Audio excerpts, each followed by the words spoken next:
Turn one soul ring.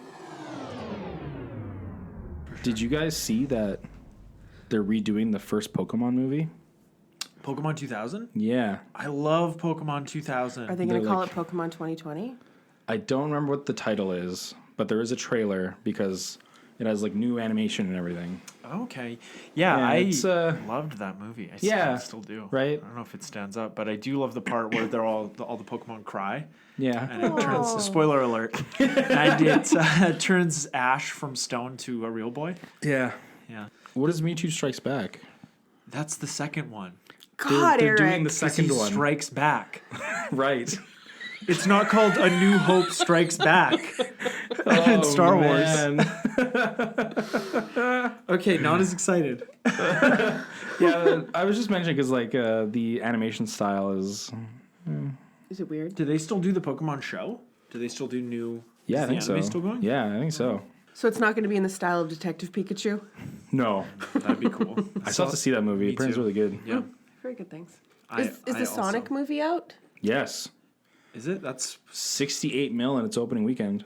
is that good? Yeah, it crushed everything else. Right, because Yeah. there was a headline, Sonic tops Pikachu, and then it's like the rest of the headline about like it making lots of money at the box office, and there was lots of like memes Yeah, and innu- funny the cartoons online innuendo. about Yeah. Yeah, Topping. Sonic topping Pikachu. Right.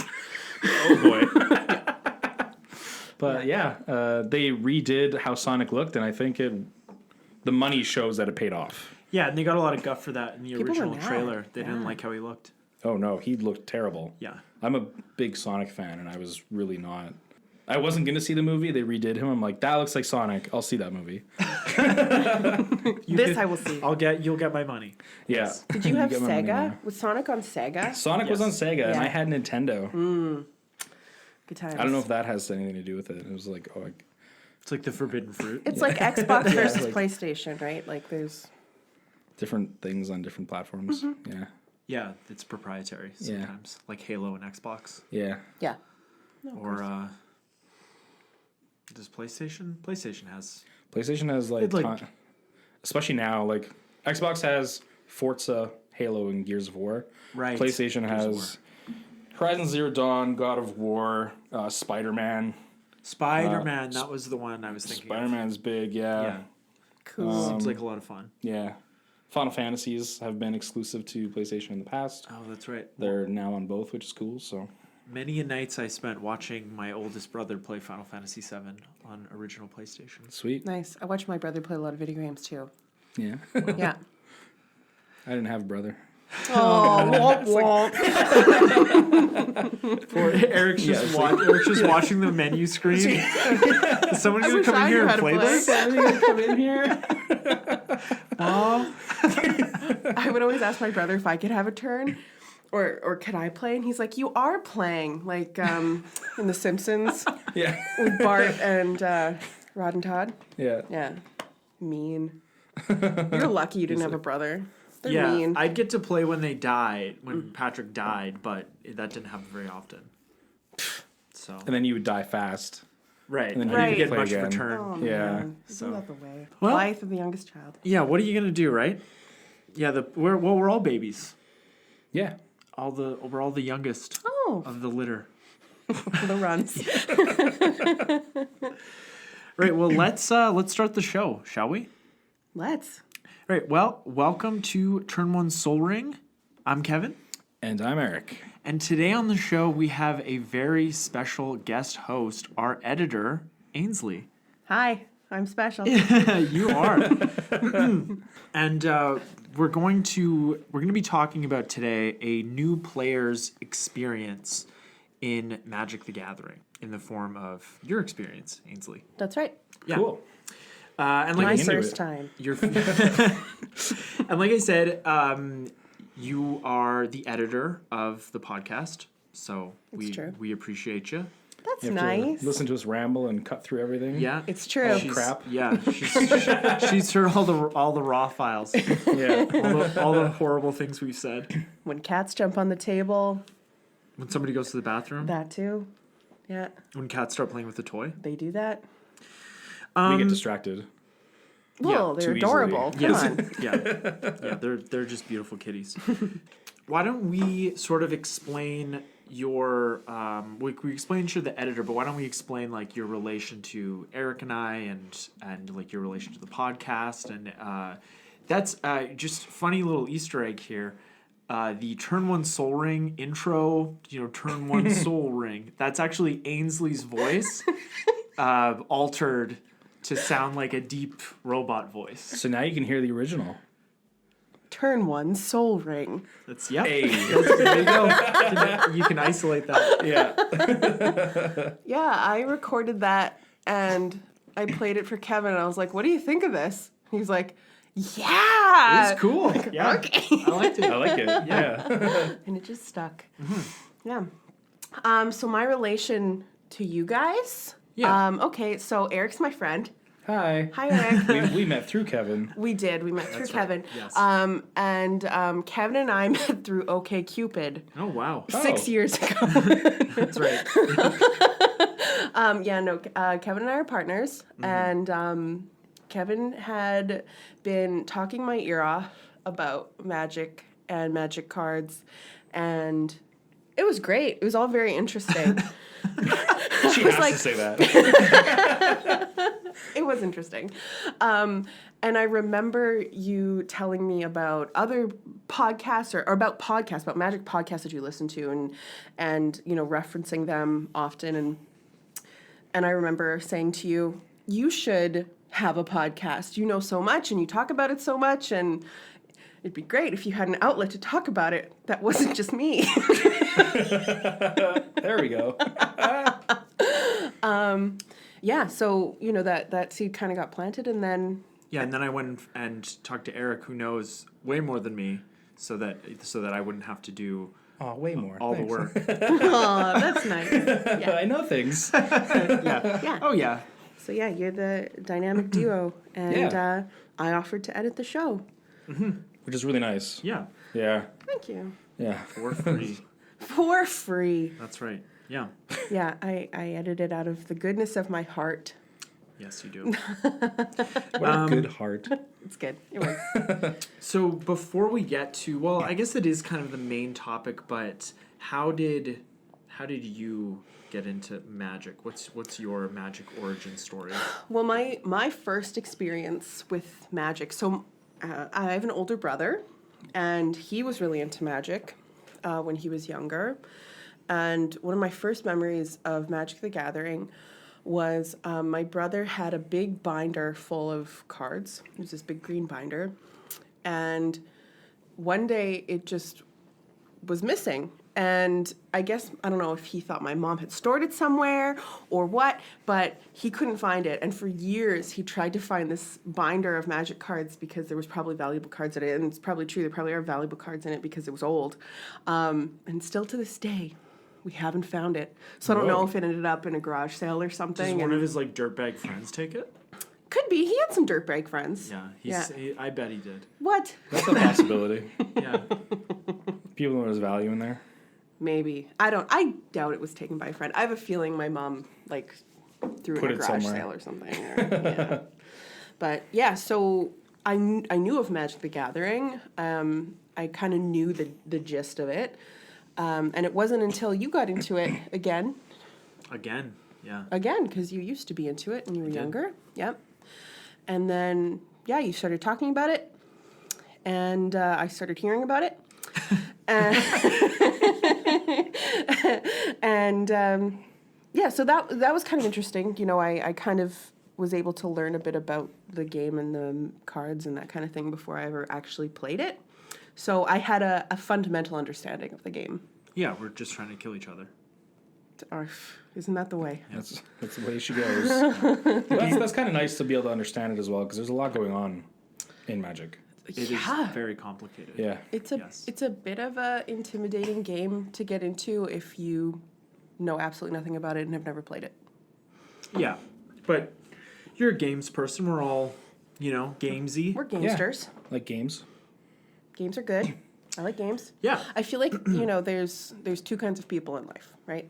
People who like games, people who don't like games. If you like games, find someone else who likes games. Your Yeah. life will just be happier. Yeah, and if you don't like games, well, You can leave. Yeah. see ya. See ya.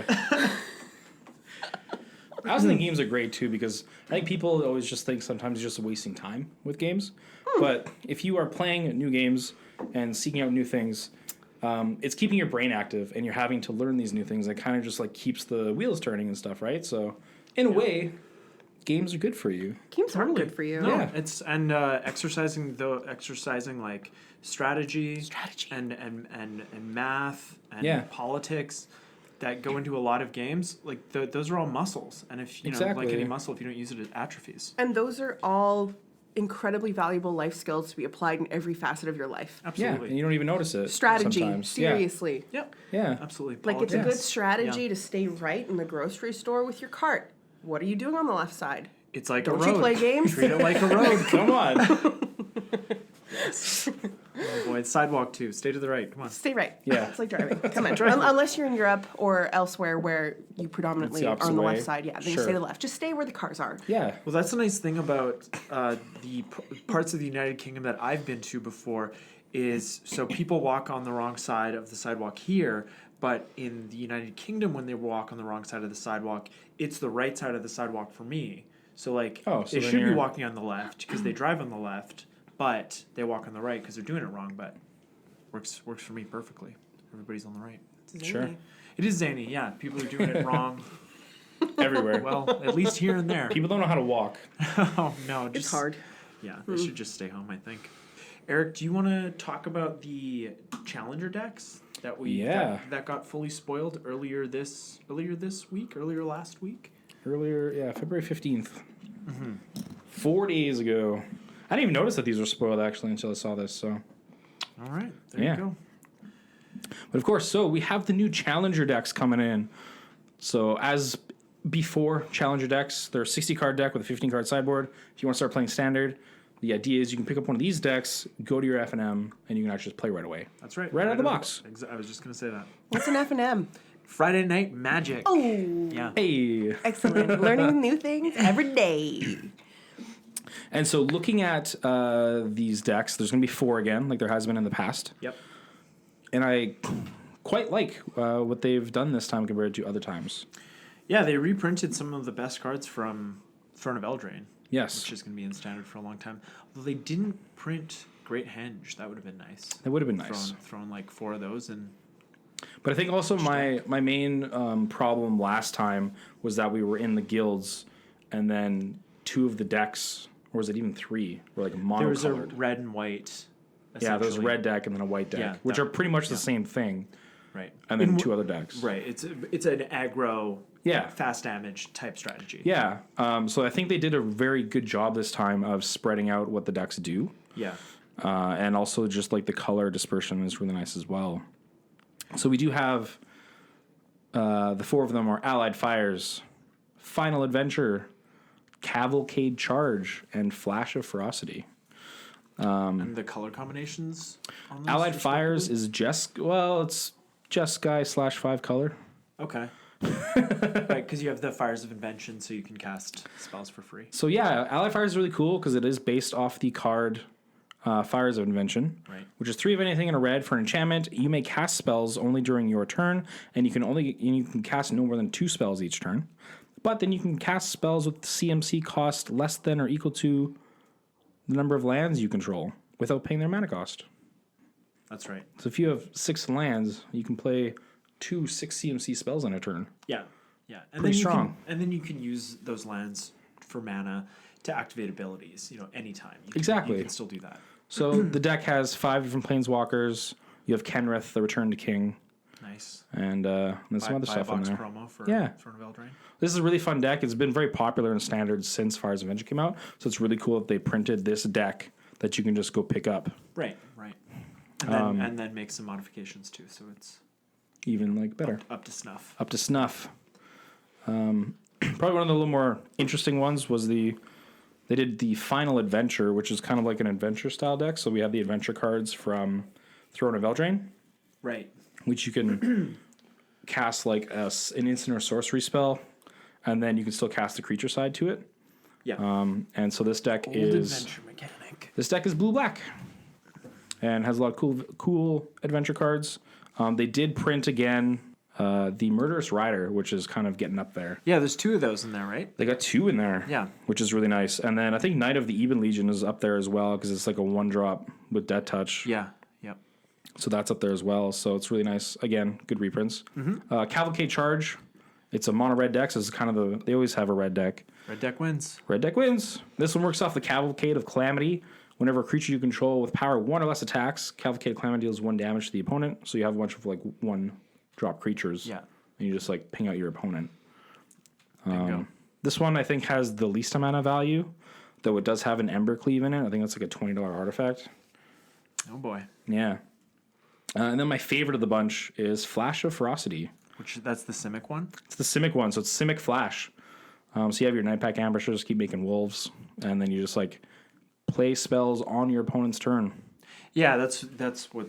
And does that one also have Fabled Passage? Or It has a Fabled Passage. Yeah, that's a very good reprint. Which is like a $30 Canadian land card. Yeah. So it's really nice that's it, because these are going to be like $35-40. Yeah, that's just paid for itself right there. Yeah, right there, that one card. Yeah. So this time, I think they hit it out of the park with these decks, personally. I like what's happening here. Yeah.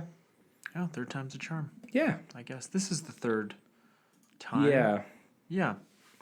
And the first time they did this, the decks were only good for like 6 months. It was very close to much closer to rotation. Yeah, and it was like, we are now. who cares? Yeah. Yeah. So. Yeah, I think they're cool. I mean, I don't play Standard. And, Me neither. You play Standard, but Well, only in digitally. a digital form. So, Yeah. these are probably not products that either of us will pick up, and Ainsley, you probably won't It's not on my Christmas list this year. pick up the box set. But yeah, they do. They're great products for the players that they're targeting. Yeah, if you're looking to get into Standard and you're looking for good value, these will be good value for you. Yeah, and you can take these down to F&M. You're not going to win the whole tournament, but you might win a game here or there. Oh, totally. So you can definitely have some fun. And they are all a part of an archetype where you can just upgrade to make it better and actually have a completely competitive deck. That's right. Yeah. All right, so let's get to the whole thing about learning to play. The whole thing. The whole thing. Oh, rigmarole. The whole thing. So basically, I didn't have any friends, and I didn't know anybody that knew how to play Magic. So I was like, I'll teach Ainsley how to play. Perfect. Because like we said, we're all gamesy. Yeah. So what I And did. Magic is fun. Magic is fun. Oh, it's fun. Yeah. it's fun. No, Eric's looking at me like, Eric's right? like, what? Right? Huh? Yes, Eric. It's fun. So what I did was I made just a tabletop, not standard, not modern, just a kitchen table. Was the phrase I was looking for. A kitchen table 60 card Magic deck for Ainsley. It was green, white, Celestia, cats. It was cats. Yeah. Cool. Nice. And so, for those of you trying to get your girlfriend or significant other into the game of Magic, I think you'll have a lot more success if instead of you getting them to play your decks that you've built for yourself, try to find something that they like. Mm-hmm. Even if they haven't played Magic before and they don't know what they like, but I think a great thing for new players is like a tribal type deck, and you choose a tribe that like Ainsley and I both. Well, Eric, you love kitties too. We all love kitties. Yeah. We're a pro kitty podcast. I think so. Editorial stance: cats are good. Yeah, objectively. And so that's what I did. So I think you could apply that to like whatever, right? Like, totally. If you like fairies, if you like vampires, Or mermaids. merfolk. Yeah, Yes. Sorry. Folk, yeah. same thing. Equality. They look the same. More folk. Yeah, or spikes. That's a creature type. Yeah. Is it? Yeah, the Spike feeder. Spike feeders. It's a summon spike. It's like I like spikes. Yeah, so that's what I did, and I taught you how to play using that deck, and I was probably playing some greasy 60 card deck against you, but yeah, it was just like a cat, just swarm the board with little kitties, life gain, tokens, And it was fun. all that good stuff, and it was yours. Yeah. Yeah. Yes. Yes. He was very approachable. There are 11 spikes in Magic. Just letting you know. Yeah, you get some 4-ofs. You got yourself a deck. You got a spike deck. Baby, you got a stew going. They are all 0/0s and they come in with counters. So that's actually cool. Yeah, you get some counter synergies. Yeah. Well, if you know anybody who likes to wear like those spikes, remember those spike The spike bracelets. bracelets Yeah. that were popular in high school? I had those. Yeah. That was cool. You have the like leather jacket that has the like spiky studs on it. Yeah, you do the spiky hair. That your mom put on for you? Your mom like put the spikes Oh, on for right. you? Yeah. Mm-hmm. Well, yeah, my mom would have, but Yeah. I guess not all moms. I guess some people were cool enough to do it themselves. my Or mom they just bought it. Yeah. They right. sell them like Yes. that. Well, but like, it was if you're made of money. It was yeah, so sure. much more hardcore to like go to a secondhand store and find a leather jacket and And put do it them on yourself. You're like, Yeah. I'm hardcore. I'm hardcore. I I- can do arts and crafts. I know how to sew, Makes me hardcore. bitches. Yeah. I would go to secondhand stores and buy long sleeve shirts, and I would get my mom to sew the seam so that they'd be like very tight, and then I would wear a t-shirt over them. Remember that when the long sleeve and Oh, the yeah. t-shirt was a thing? Oh yeah. Yeah, I used to rock that pretty hard. I used to wear skirts over pants. Ooh, I love that. Yeah. Yeah. It's a fun time of layering Mm-hmm. back in the aughts. In the yachts. The aughts. It's like the This- decade between the 90s and the 10s. Yeah, the zeros. It's like you can say like 2002. You can say that. Learning something new. All right.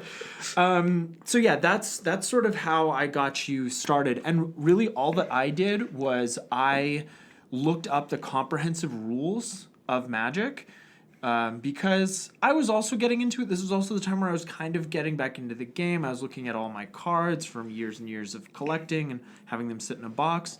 And I was also getting Commander at this time for the first time. And you like want to play properly. Like you want to know how the game works. Exactly. Yeah.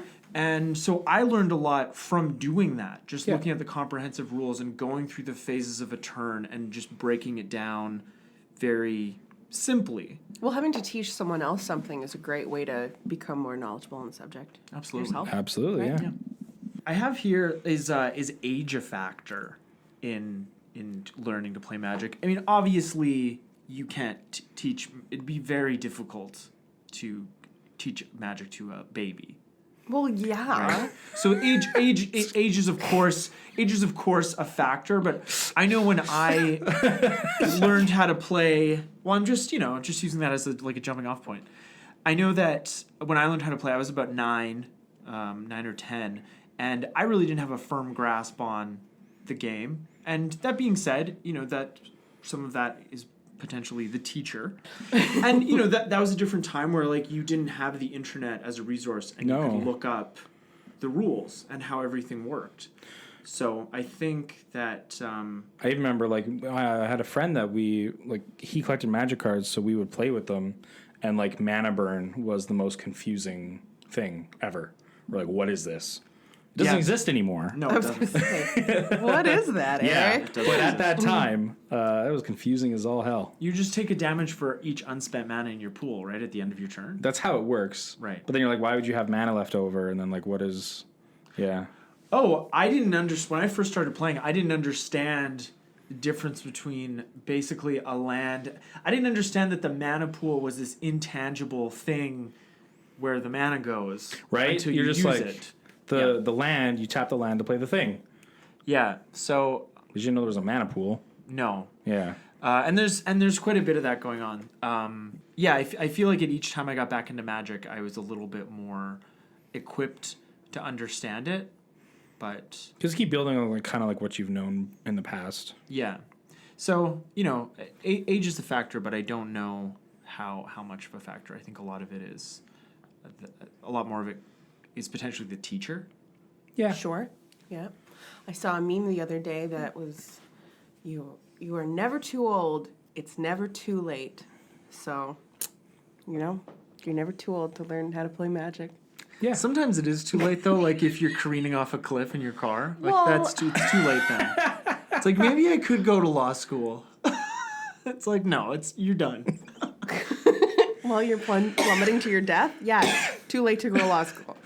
I think it's too late for anything at that point. You're Yeah. falling Yes. to your death. Yes. Yes. You did. All right. You will So be dead. after the cat deck, which we haven't touched. We haven't. We Does it used to still call it my exist? kitties. Yeah, the kitties. It still exists. Yeah, Yeah? it's still Somewhere? It's still in. It's so old that it is in Dragon Shield sleeves before you had a matte option. Oh. Just regular Dragon Shield, so they stick together. yeah. And they're Like pink. you wouldn't believe they are pink. Yes. Yes, that was also fun. Also, color has a factor as well. Like if you're gonna sleeve up a deck, put it in A color a that they color like. that they like. Yeah. Yeah. Yeah. Yeah. That's a nice. It's a nice touch. It was really nice. And I love Hello Kitty. So it was pink. It was cats. Perfect. Hello. Yeah, I could have done vampires too. You like vampires, Yeah. but they're not like cute and cuddly. No, they're sexy. Yeah, they're really sexy. There's lots of sexy cards in Magic. That was another thing. It's like, whoa. Yeah, the art on this. Yeah. Some of them, yeah. I think like Magic is very good at keeping things more tame compared to other stuff that's out though. Sure. Yeah. There were lots of cats with big giant boobs though in that deck. Yeah, and the male cats are all also jacked. They're just, a like, Johnny's big, like the pecs on him. It's Yeah, he's Yeah. incredible. handsome. Yeah. Yeah. Yeah, he's a handsome boy. Hit up that cat. So, staying on the topic of cats, like I was also Have you seen cats? I haven't seen cats, but it has lost a ton of money. Yeah, I haven't Well, seen it yeah, either. it looks terrifying. It's terrible. It's a bit much. Yeah. Yeah. So I was getting into Commander, and I decided to build you a Commander deck because again, no one to play with. So yeah, it was sad. We gotta get that soundbite. So I stayed on the cat tribal sort of Theme. Yes, thank you. And the commander that I decided to build around, I went with mono white. You know, I didn't know that much about the format and how bad mono white was, but anyways. I don't think it's bad. Hot take. Okay. But I don't really know a lot. That's So that's a hot take. I mean, like the SRAM deck is good. Yeah. yeah.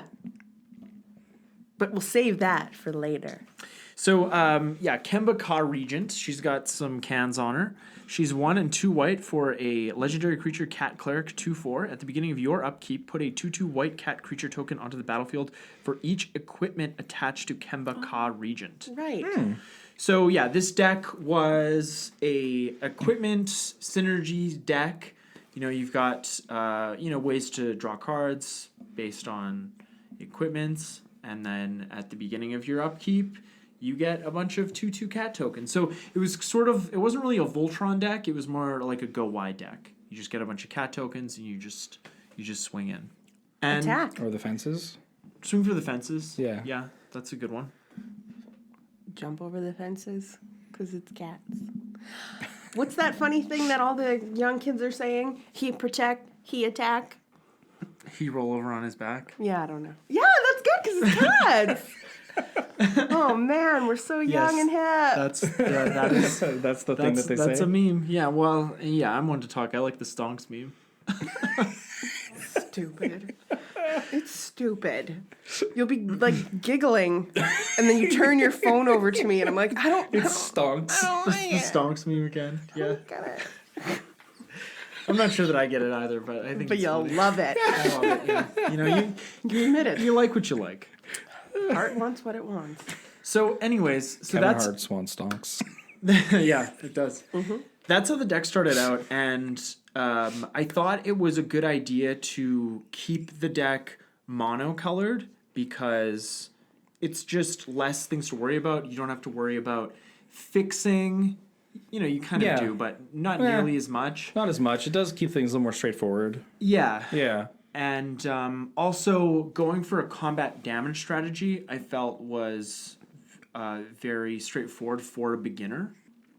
You also are more restricted in deck alterations that you can make, and I think that makes it a little easier to build on what you already have. Yeah, and like when new cards come out, like when you see an upgrade, it's easier because you're like, this is my strategy. All I can do is white. Yeah, I'm white, artifacts and stuff. That's it.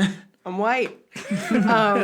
And I think what's smart about doing that too is in the beginning when you're trying to learn like what's a good hand to keep initially, you all you have to do is figure out how many lands you have, not like I need to make sure I have a balance of like this color and this color to make sure I can do this, this, and this. It's just the amount of lands. That's all you need to worry about. I have 3. I Let's have 3. go. Let's keep this. Yeah, and especially in a deck that was so artifact heavy, you also are even less concerned with color, even though Kemba was double white. So you still a little bit. But Kemba was a little bit slow, and we kind of wanted to.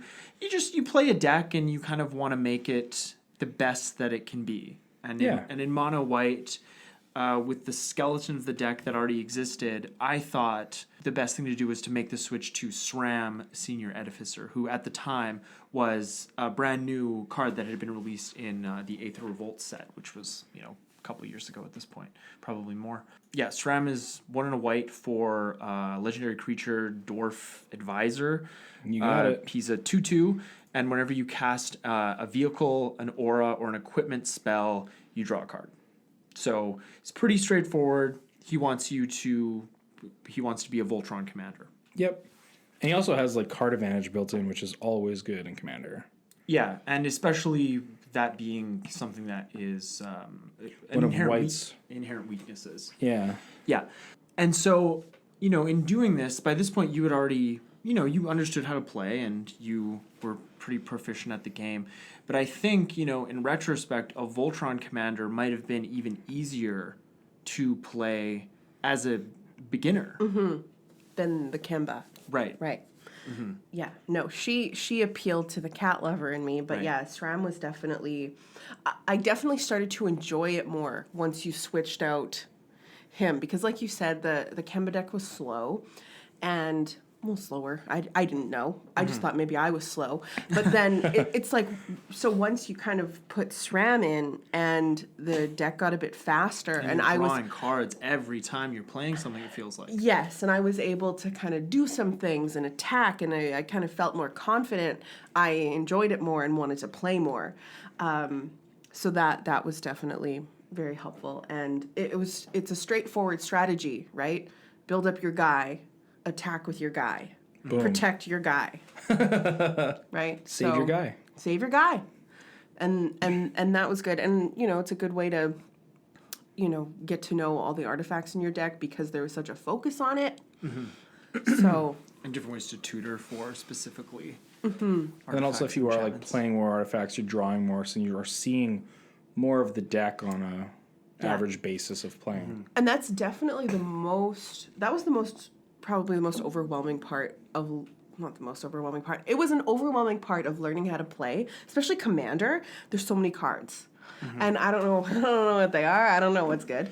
So, something that I think was also valuable about the way you built the SRAM deck was there wasn't a lot of tutor cards. Like, there was some, obviously, but it wasn't heavy in tutoring, and that way, I can just sort of learn the basics of it without having the pressure of like, okay, now I got to look through my deck for something. I don't know what I'm looking for. Like, I get a 2 an artifact. There's 20. What am I doing? Which one's good? Yeah, like you tell me. But that's the thing as well. When we first started playing, there was a lot of that, right? Like I think that's also a big part of getting someone into Magic is when you first start, you're not really playing a competitive game together, right? Like you're playing to learn. Yeah. And you advised me a lot. I would be like, I don't know what to do next. I don't know what would be strategic here. And you'd say, well, do you have a card like this? Or do you have a card like this? Like this is what I'm going to do. Yeah, essentially. And it wasn't like I'm showing you cards out of my hand, but it was just like, this is my board state is as such, and it's not out of the realm of possibilities that I'm going to do this, and this is something you should deal with. Right. Or then like a combat that's just like, if you have these creatures to attack with, this is what I would block with, like this is how it would happen for you. Yeah. Yeah.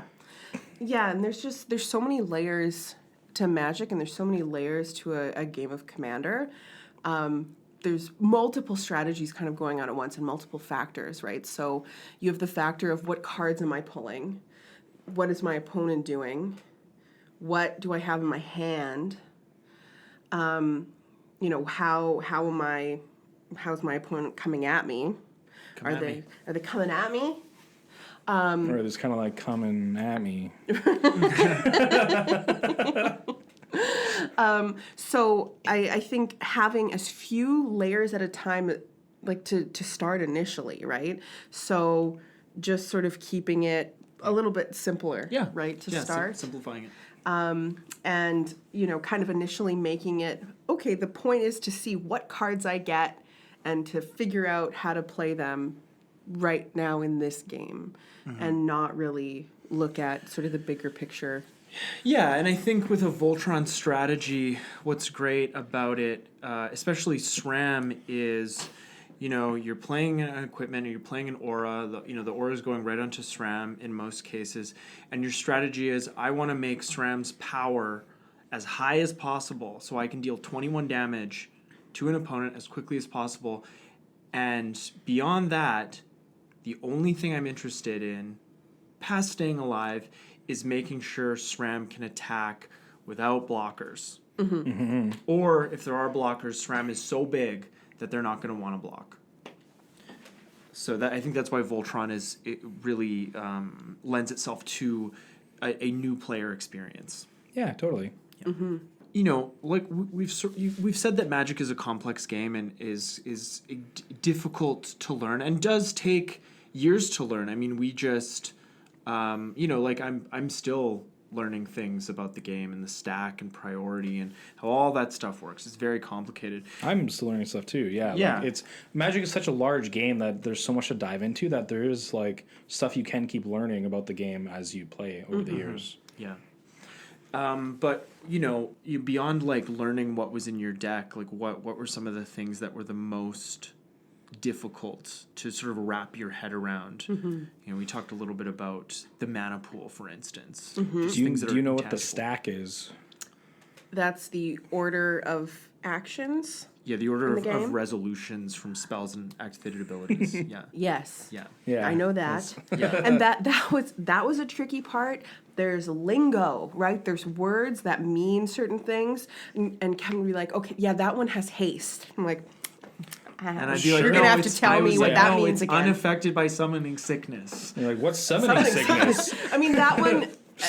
What's a lovely thing about Magic is they have very lovely descriptive words for some of the actions as well as some of the card titles, and they managed to strike this balance of like creative and interesting, but also I understand what it means. Summoning sickness, I get it. Like, Yeah. obviously, when he's summoned, he can't do the things because he's sick. Yeah, or So- like your like vigilance, right? Like it doesn't cause them to tap when they attack because they're remaining vigilant to Yeah. block. Yeah. Yeah. I mean, that one makes sense after you know it, but if you were to say that card is vigilance, be like, way to stay in there, card. Way to be vigilant. Does it not die? Like, yeah, what kind of vigilance? No, that'd be like indestructible, which is very straightforward. That is, see, that makes more most. sense. Yes. Although, yeah, I feel like there's been episodes you guys have talked about indestructible and how it's like confusing. No, there was someone on the Instagram who didn't know that's it. why we talked about it recently. But I don't want to lampoon this person. yeah. No. Yeah. No. But it was interesting. It was an Yeah. interesting Yeah. thing that happened. Yeah, so that the lingo was challenging, especially when you're playing with someone who's a little more seasoned, right? And it just like when you guys talk about it and you're like, oh yeah, those are the ETBs and FNMs and LGSs. And I'm like, that's a lot of acronyms. What does all this mean? WTF? Yeah, so that was challenging, but you know, you were very patient with me. You would explain again and again and again what these words meant, because I would ask over and over. Gotta be patient. It's a lot. And that's It it. is. At the end of the day, that's probably the most important thing when you're teaching someone how to play Magic is you have to be very patient, because it's a very complex game. Another thing that I found challenging was, I don't know why, the power and toughness thing. I found that to be complicated when I first started playing. It's not, for me, there's something about it that's not intuitive. And in retrospect, thinking about it now, it's the simplest, most straightforward thing in the world. But I remember having a difficult time just Kind of wrapping your head around it. getting used to it, and like, but now it's like, you think of it like an X. I always called it attack and defense. Always. That's Yeah. smart. Which Yeah. is just like, now I do say power toughness because like that's how Magic words things. But Right. it's They'll always kick like you out if you don't say it right. in my head, I was like, oh, it's attack defense. Like that's Yeah. just seems like a game thing. Like Right. Right. Yeah. It does make more sense that way. That's actually a really good idea to kind of tweak that lingo to kind of start with.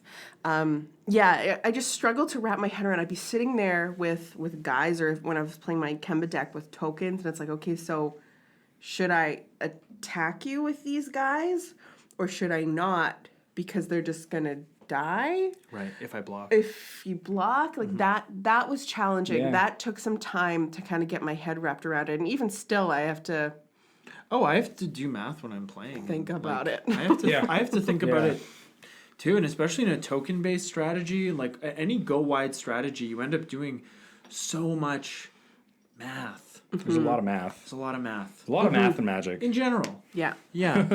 There's a lot of math and magic. And I think eventually what I started to do is I would just build up SRAM until he was so big that I could swing at you for a lot. Or I would only swing at you if you had no guys. Or SRAM was unblockable, Yeah. Yeah. Yeah. Yeah. or can't be blocked. Is what we gotta say now. Yeah. Yeah. So I would say, make sure whoever you're playing with kind of, again, you're being patient with them. You're explaining, you're kind of telling them a little bit what they should do on their turn to start with. Let them try and figure it out on their own. Encourage them to kind of tell you what they're up to. Or if they say, okay, I'm going to swing at you for this. And you're like, that's a bad idea because, Yeah. a little bit of that initially to kind of help them learn and wrap their head around it. You definitely don't want to just come right out and tell them exactly what to do. Let them try things. Absolutely. Because that's a figure good way out to their learn own stuff strategy. as well. Trying things for yourself. And there was a couple of times where we were a little bit further along in my learning the game, and I'd been playing for a while, and I would say, okay, I'm going to do this, and you might have like tweaked that strategy a bit, and you're like, oh, this is what I would do actually. So then I'd go, oh, maybe I should do that instead. And there was one game I remember you advised me to do something, and if I had done it the way I had thought, I would have ended up winning the game. But it's also hard when you're playing with someone and they have their strategy in mind and they know what they're gonna do. Right. Yeah. Right. So you kind of have to put that. You have to kind of take the advice with a grain of salt and. Yeah, and going back to the topic of combat, something that I remember doing somewhat often is if let's say, I'm playing a deck like Yisan, Sure. Wanderer Bard, so, you end up with a lot of mana rocks, or mana dorks, not mana rocks, and, if Ainsley has a bunch of 2/2 cats, or a big, SRAM with a bunch of stuff, a bunch of equipment strapped onto him, just from a strategic perspective, especially if SRAM were to have trample, it's unlikely that I'll block with a Llanowar Elves or an Elvish Mystic, because I want those are like, you can almost think about those as lands, right? They're mana producers. I'm not going to use, so just reminding the person that you're teaching of things like that, like I might block, but from a strategic perspective, it's unlikely that I'll block with these utility type creatures. Yeah, Yes. it's like if this creature is doing something for me, be it mana or like some other ability, I may not want to block and lose it because I need it for something else. I might just rather take the risk and take the commander damage. Yeah. Yes, that was helpful too when you would point that out. Something else I remember, and I think this is specific to your personality and the way that you play games in general, but I remember you didn't like to do things like play board wipes. No. Or do things like, especially if they were one-sided board wipes where you ended up fine, and just do things like removal or counter spells or stop players from doing things that they wanted to do. So if you guys were like spiky players, like if you were to be self-proclaimed spiky players, Spikes. Yeah. spikes, I would be like the anti-spike. I really don't like getting people. Yeah. I don't. I would love to just put my nice equipment on SRAM and build him up and get him all strong. I'm just gonna play my game and then I'll hit you in get the you. face. Because that's straightforward. That's what we're supposed to do. We're supposed to swing at each other for damage. And I would sit there sometimes with a mitt full of board wipes It's mono white. and counter spells sometimes. Yeah, And lots I of just certainty. and I just be like, I don't know. I don't want to ruin your fun. Because I didn't like it when you would muck up my stuff. Of course. And I guess You got to get him back. yeah. But I'm Well, not and that's vengeful. it's not, and I am vengeful, and I will get people back, even if it's not in my best interest. But generally, when I play Magic, I do things strategically. Yeah. And the thing is, you want to strap SRAM all up and make him, a good boy. But Big beater boy. big beater Big boy. But sometimes SRAM has been destroyed so many times that he costs 10 mana, and everyone's building up a board, and you just got a Wrath of God to kind of reset the scales. Yeah. Until you draw your command beacon, so you can get SRAM back in your hand, which now. Absolutely. But yeah, so it's just that's Yeah. just that's a fun little. It is, yeah. And I did get more comfortable with it as things went on. And that's sort of another interesting piece to kind of think of when you're building a deck for someone, because all of the colors kind of have their own personalities. As you will know from listening to the Color Pie series. Check it out. Check it out. We have how many colors left that we still we still need to do red and green. Yeah. 2 left. the Erg and So we're taking our Ruberg. time. That's right. yes. Yes. Yeah. You got it. I know things. Yeah. So think about that, right? So white really appeals to me still because it is kind of, it's good, right? Like it's a little bit more amicable. I mean, it does have board wipes, but it's a little bit. I mean, it is even the themes of the cards are typically lighter and Sort of pacifistic yeah. in a lot of ways. Pacifism. That's a card. There you go. But even the board wipes, even though they're destroying creatures, because white arguably has the best creature removal, at least mass creature removal, I would say. Yeah. Among the colors, but even in a lot of those board wipes, it's depicting like a cleansing, right? It's like cleaning the board. Wrath of God. Yeah. Just God's wrath. Yeah. Coming on down. Yeah. Yeah. Yeah, exactly, right? Like it's there's a lightness even to the dark parts of the cards. Instead of black versus damnation. Right? Like everything's over. Yeah. Don't do like a crazy intense deck like that for someone who's just starting out, like where your strategy is like you gotta get rid of all your cards and put them in your graveyard so then you can dig them up later and that's how you win. Like it's confusing when you're new. It's confusing when you're not new. So being strategic about what color as well. Yeah. You also you made me a green deck of elves. Yeah, that's right. And that one was fun too. Yeah, Because that one's also. Yeah, that's a go wide. It was a Zuri Renegade leader. Yeah. So I think elves are your elves. a pretty good starting point for a lot of players sure. because it's a good tribe that just really builds on itself. Yes.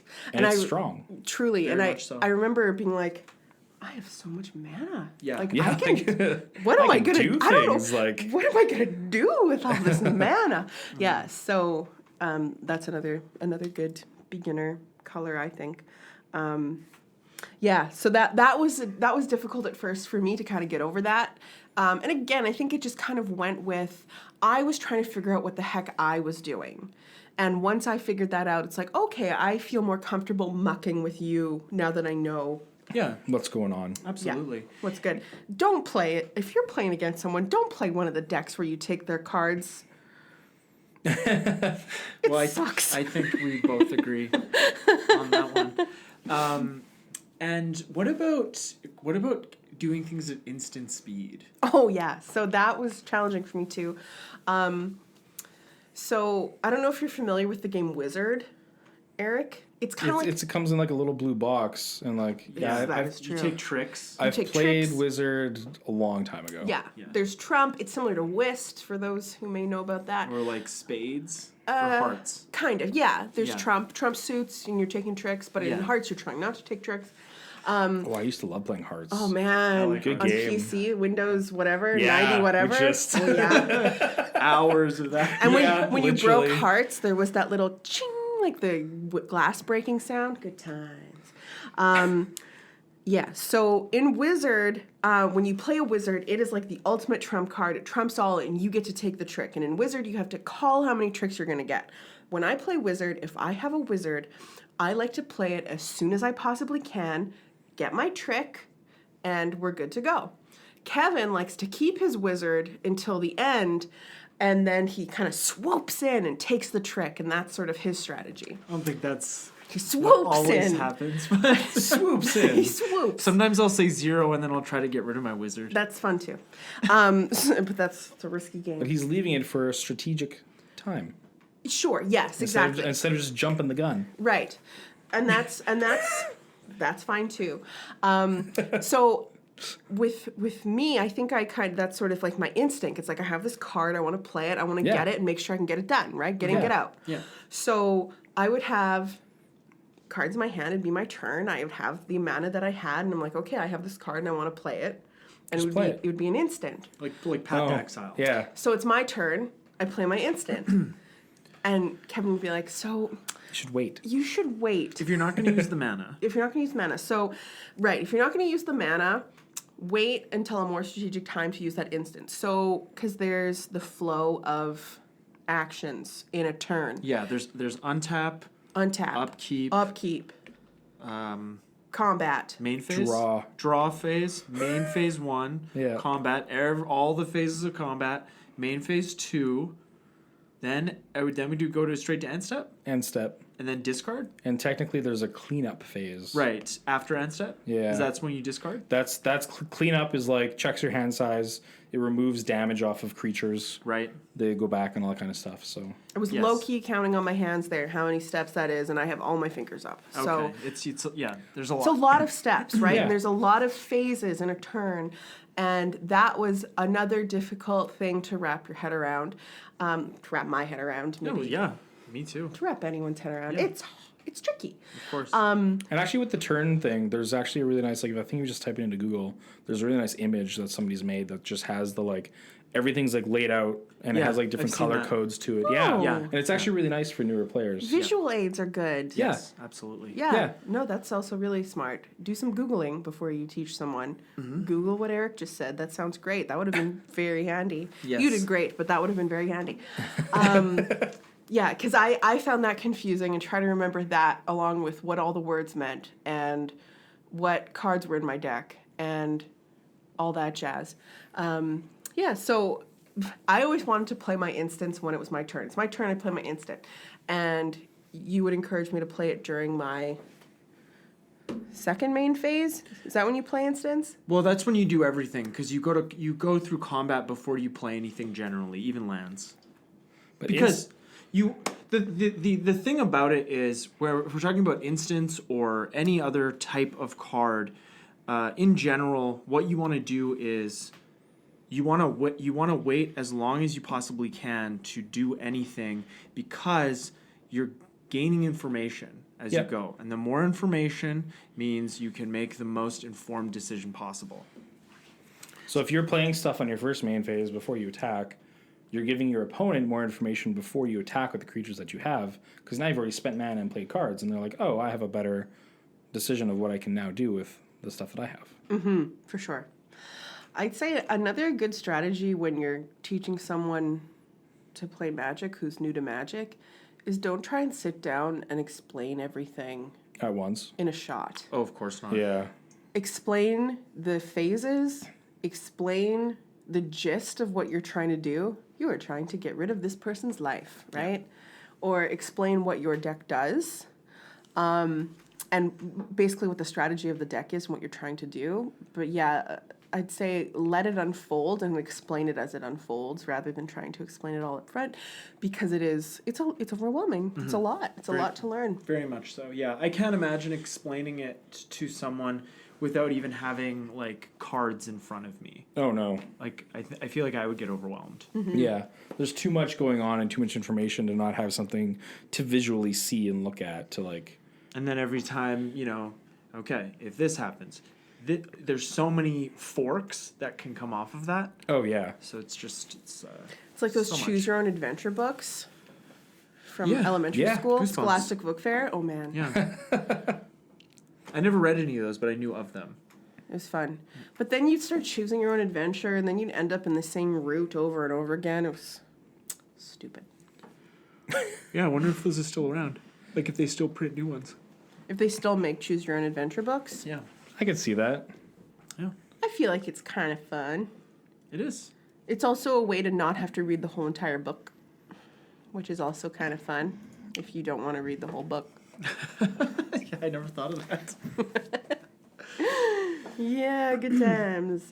So, is there anything else that you want to share about your Magic experience, Ainsley? Is there anything else? Well, I mean, I don't know if I have anything else in terms of what my experience was like, but I did write down some questions that I want to throw at you guys as sure. Sure. a novice player, Yeah. Yeah.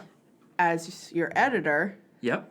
and as just a curious human being. Okay. Okay? Sounds Let's good. do it. Okay, so, all right, let me consult my notes here. Okay, Sure. so this, I think you guys might have kind of answered it because you were talking about it a little bit. Because so you guys will say things in shows, and Yep. sometimes I'll be like, I wonder what that means. I should ask them. Oh. So I wrote, what does it mean when cards are dorky? But you mean like mana dorks. Hey. Yeah. Okay. So just a creature that taps for mana is a mana dork. It's a mana dork. Yeah. A creature that taps for mana. And a mana Okay. rock is an artifact that taps for mana. Oh, I didn't know. So you got a Yeah. rock and a dork. So Cute. like if you have a pet rock, you're a dork. And then Isn't that the name of a baby whale? rock dork? No, a dork. Rock dork. No, a baby whale's a calf. Like a cow. It's the same. They're both calves. But there's something that's a dork. It's a baby something, Eric- and it's a dork. Eric's looking it up. Whip out the Google. And then if it's an artifact creature that also taps for mana, then it's a rock dork. Really? No, it's. I think You're it's just. I think ridiculous. it's just a dork. I typed in like baby dork and You just get like pictures of babies with glasses.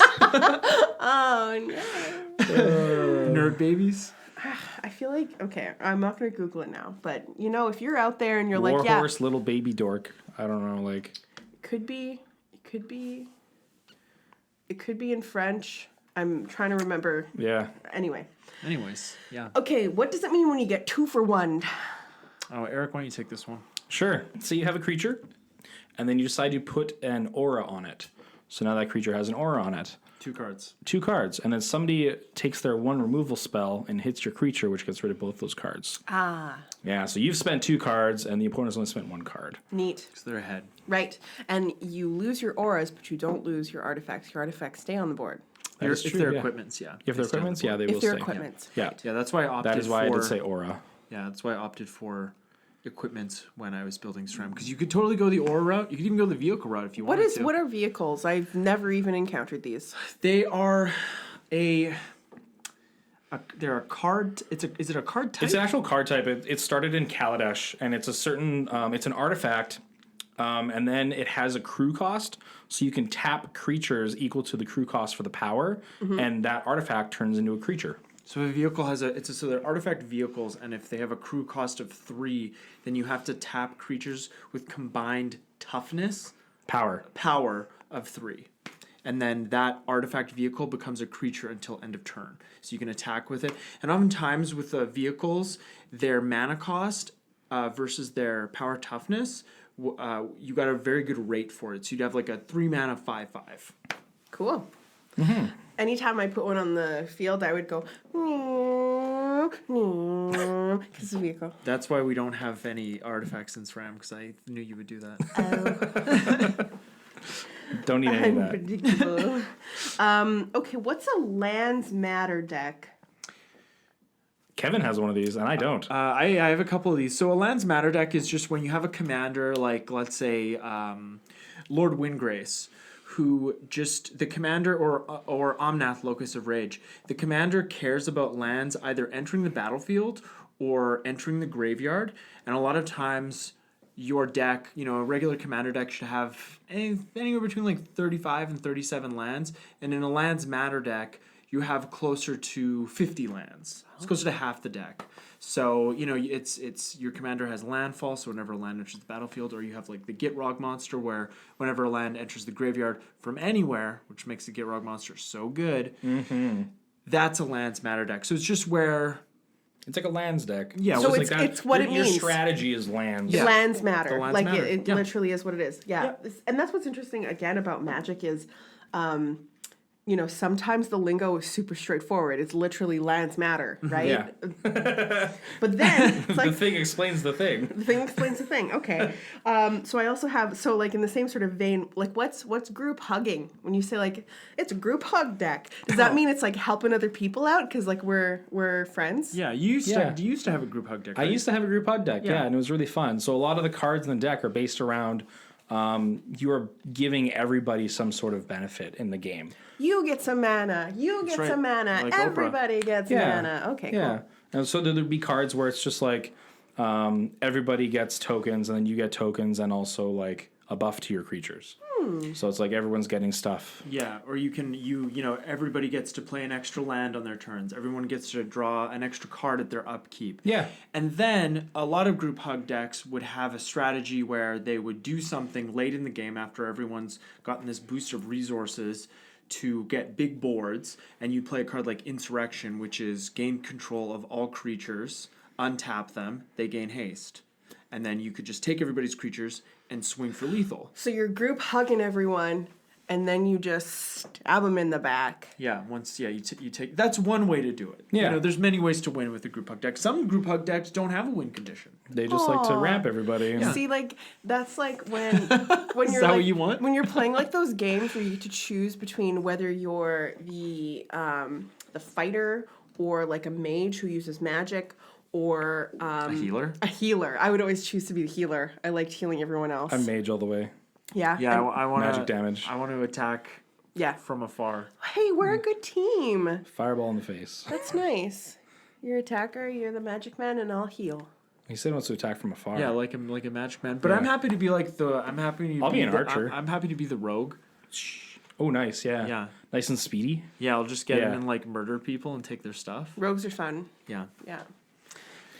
Group hug can be really fun too because when I had my group hug deck, I found that games would also go faster because I'm ramping everybody and like things Yeah. just happen, right? People draw more cards. Yeah. No, Yeah. that makes sense. People are always suspicious of it though. They Oh, are. of course you would be. Yeah. You're giving me all these nice things. That's not what you do in Magic. That's not how you win. No. You don't win by being a nice guy. You have to be a meanie. We are trying to kill each other. Okay, so what does it mean when your commander's imprisoned in the moon? So Imprisoned in the Moon is a As card. a card. It's, I heard you guys say it once in an episode, and I was like, what is this? Yeah. Oh, it's a card. Okay. Yeah. And it's a really good card because it's a card that takes your commander and makes it into a land.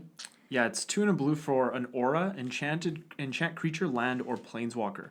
Enchanted permanent is a colorless land with tap, add 1 colorless mana to your mana pool, and loses all other card types and abilities. I see. So when you say your commander's imprisoned in the moon, it means that it has that card on it. Okay. Yeah, Or gotcha. any card Or- like that, like Song of the Dryads does the same thing. Lignify. Lignify doesn't turn it into a land, but it's a similar effect, or Yeah. Darksteel Mutation. Yeah. The great thing about cards like this is that with commanders, you can remove a commander from the board, but as you know, with a very cheap commander, you can just recast it again. And it's not that much of an issue, especially if your deck's built around winning. But with these types of cards, if you don't have a sacrifice outlet to sacrifice this creature that's now a land or Right. something else like Darksteel Mutation makes it indestructible, then it How do you get takes it your back? it Yeah. takes your commander out of That's the the equation. thing. Yeah. Yeah, which your is- commander's just yeah. sitting there and you can't do anything about it. He's imprisoned in the moon. Yeah, which is Emrakul getting imprisoned in the moon. Also, by, a super flavorful card. yeah. Yeah.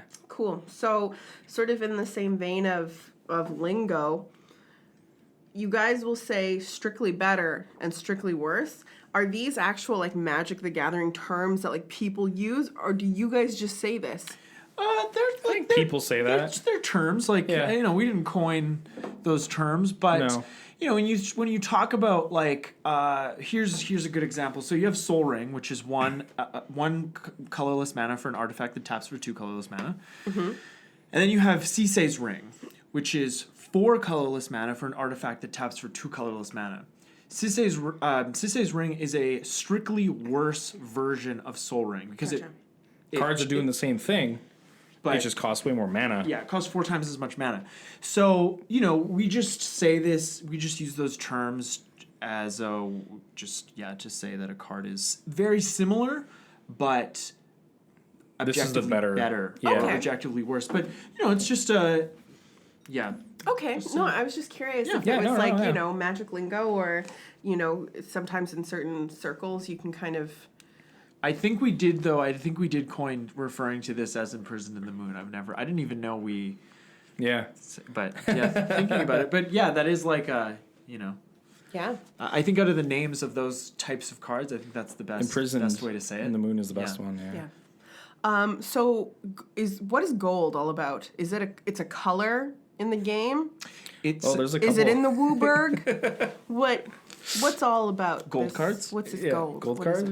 it? Gold cards are multicolor cards. I love gold. yes, gold member. Yeah. Get me the skin box. Of all the quotes from that movie. And he's like, get it now because he's gonna eat the skin. Yeah, he's like looking at it and he's it's a got a good bunch one. of shreds in there. He's like, oh, it's a big one. Yeah.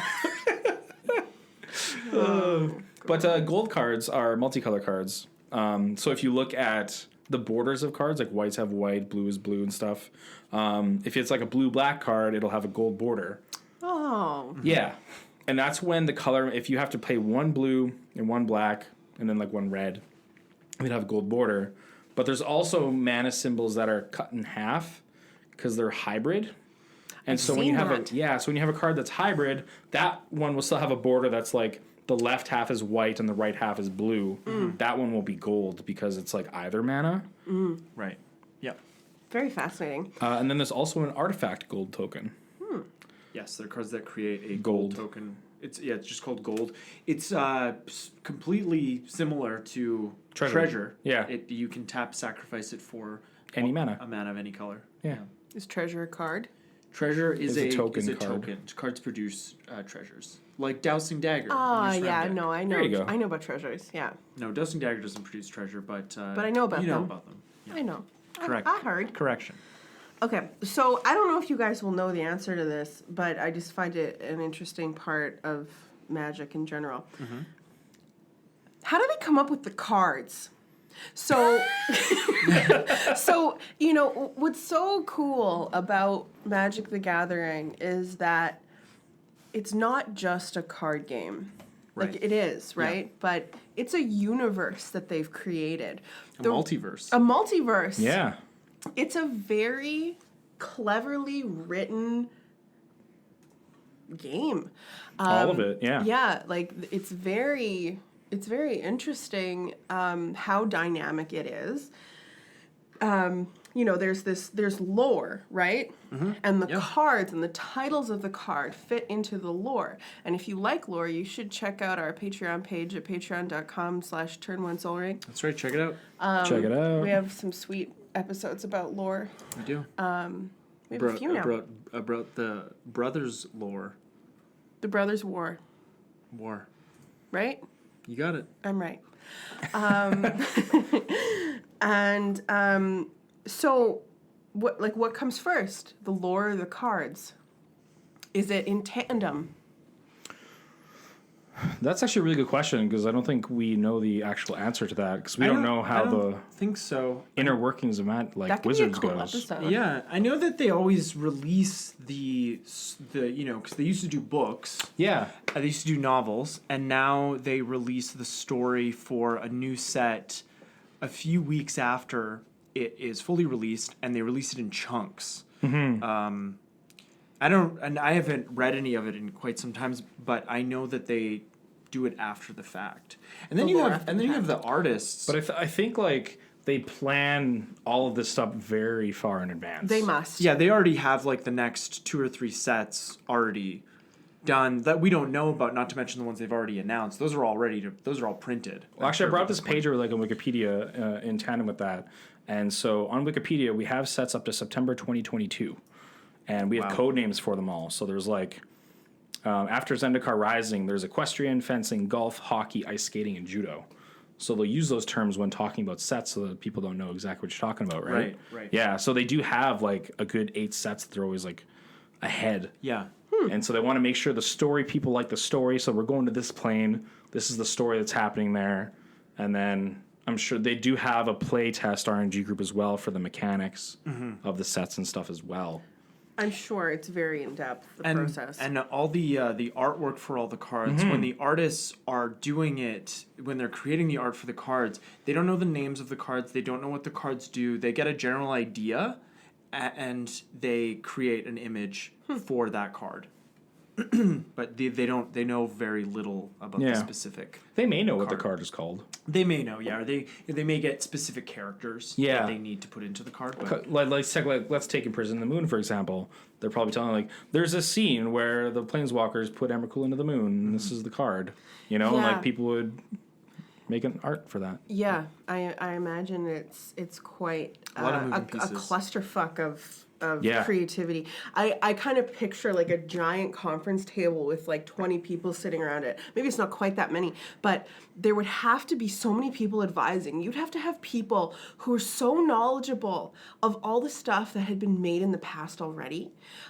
You would have to have people who knew, that you can't do this, this, and this because of this, this, and this, right? Like, there would just be so much. So, like, surely it can't just be, like, one person. I'm sure it's, like, a team working together. And yeah, when I've never really thought about it in that perspective, but when you put it like that, it almost makes it reasonable that Oko got past RNG. R&D. Yeah. of course. Yeah, and it's just like, because, like, well, this is the other thing about it is that, like, sure, you have a playtest group, but this group is only playing so much. And when you release the cards to the mass public, you have tens of thousands of people playing with the card now. And it's like, you can't find everything from your small playtest group inside of Wizards of the Coast. And you have Guy, like my older brother and his green binder that got lost. You have super old cards that are being put together with new cards in new formats that didn't exist when these old cards were made. So it's very fascinating. I'm sure it's a very... I'll tell you now, they don't look at that. They don't care. They don't care about legacy. They don't care about the really old stuff. They don't. Yeah.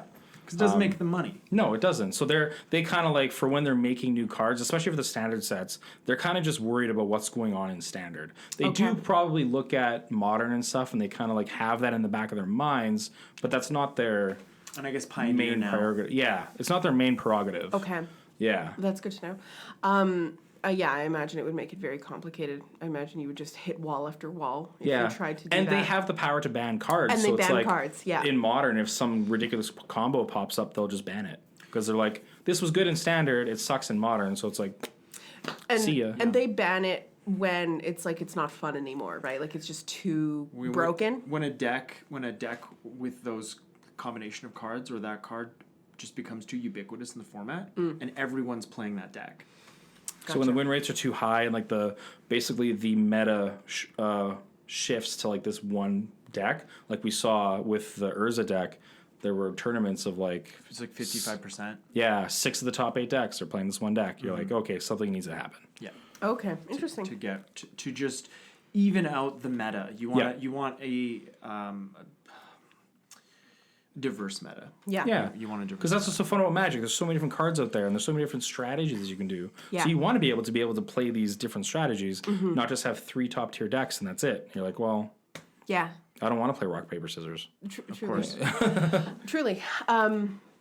Yeah, so I guess, that's sort of my final thought is, if you're trying to get someone into Magic, you're trying to get them excited about it, explain to them that it's more than just A card game. us sitting across the table from each other playing this card game. It's so much more, and it's very cleverly written, and it's very dynamic.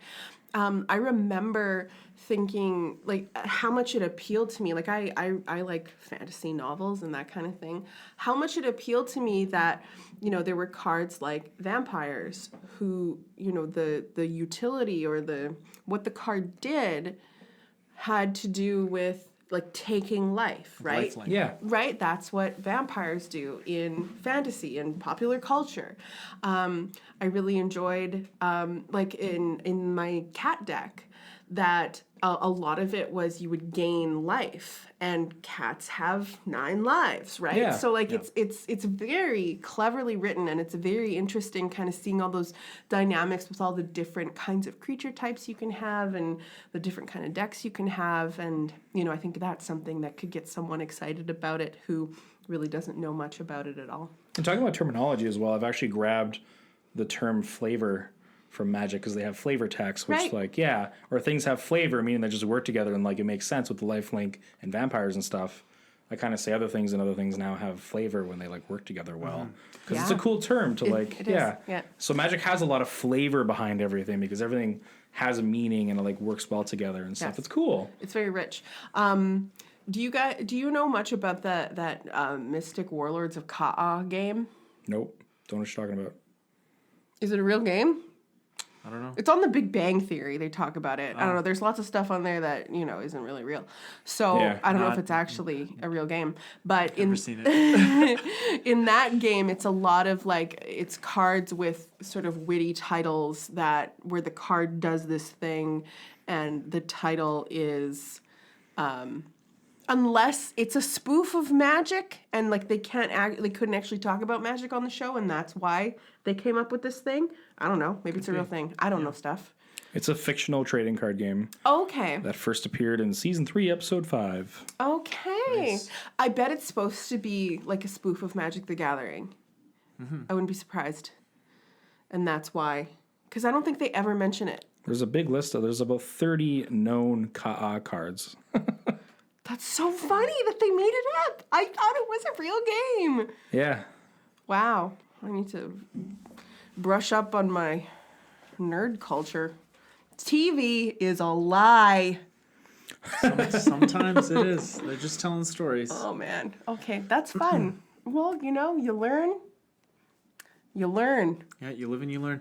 And, I know that the thing that drew me to Magic It's an obvious spoof of Magic the Gathering. Yeah. I'm smart. the thing that drew me to Magic in the first place, before I even know how to play, before I first saw the cards, was the flavor text. Cool. And reading the flavor text and wondering where this fits into the story that these cards come from. And it's a story, right? It is a story. And when we care about characters, we're so much more invested in something. That is why people are paying thousands of dollars for pieces of cardboard. Yeah. That's right, myself included. Yep. I mean, multiple pieces, but Yeah. it's You're like, not just one piece. it's getting up there. The collection grows. Yeah, always. All right, well, we are going to wrap it up, unless anyone has anything else. Well, I don't care because we're wrapping it up. You're the boss. Yeah, I'm not the boss. You're just bossy. So yeah, we're gonna bring this episode to a close. We do hope you enjoyed this lighter kind of topic. I know I had a lot of fun talking about this stuff with you guys. Yeah, it was fun. And Ainsley, we want to thank you for joining us. Thank you for having me on this side of the podcast. Thanks for coming to the show, And, yeah. and thank you so much for editing the show. Yeah, everybody's behind Every it, just week. in Yeah, the shadows, editing. Yeah, we can do this. We can do this without Covering you. in the shadows. Yeah, Ainsley leaves in all those funny bits. I know that I didn't want to edit the show because I thought I'd be too critical. Which is, yeah. I leave in funny stuff. Sometimes do. I leave in stuff. I'm like, you know what? It's risque. I'm just gonna leave it in. Yeah, leave it in. Why not? Yeah. Why not? Yeah. Executive decision. Leaving it. Yeah. And I always appreciate it. It adds a nice touch. Yeah.